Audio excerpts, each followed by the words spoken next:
Hello everyone, Bobby and Kyle from Forsaken Legends.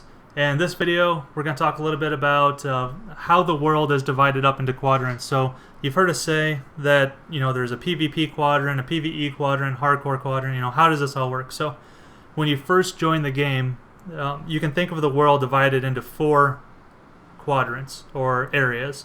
So if you were to go north, east, you might hit the PvP quadrant. If you go northwest, you'll hit the PvE quadrant. I think I said 2 different things there. Yeah, you got it. So basically one area is PvP, one area is PvE. And then if you go south and left or right, east or west, you would see the hardcore areas of PvP and PvE. So the main difference here is the penalties that happen when you die in a quadrant. So if you're in a PvE environment quadrant and you die, you're going to keep all of your gear, you're going to keep all of your armor, that sort of a thing. And you'll have to do a corpse run, or if somebody reses you, you'll come right back to life wherever you're at. No harm, no foul, you're good to go again. And of course PvE, other players won't be able to attack you.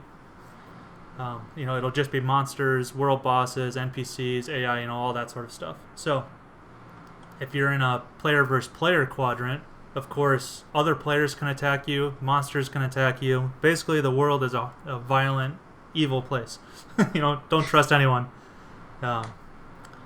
Okay, now when you add in I guess I should say what happens when you add there. The same thing, you're not going to lose your gear, you're not going to lose your items. But, you'll have to do the corpse run, that sort of a thing, and when you spawn, you're going to have to worry about other players coming in to ruin your day over and over.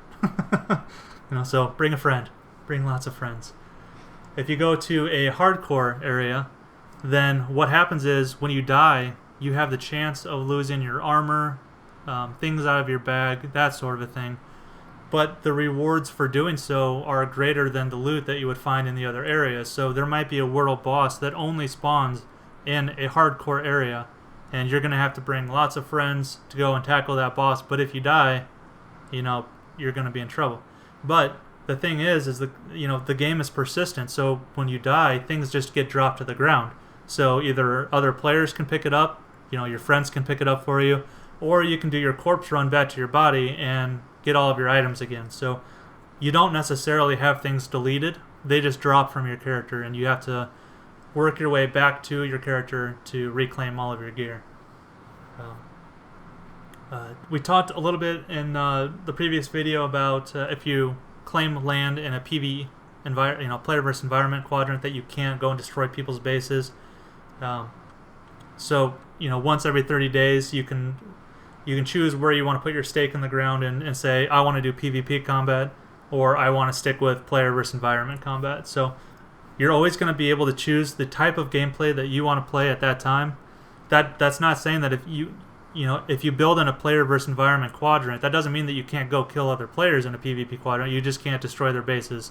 Mainly because that wouldn't be fair. If you're not willing to risk your base to attack by players, we don't feel that you should be able to attack other people's bases unless you're willing to put up that same risk.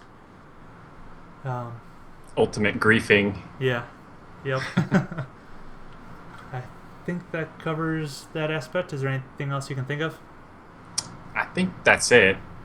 Okay. One thing to mention is the hardcore areas will be clearly identified.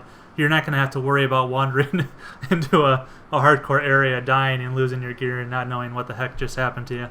Yeah, you'll get a big notification on your screen whenever you go from one zone to another. Yeah.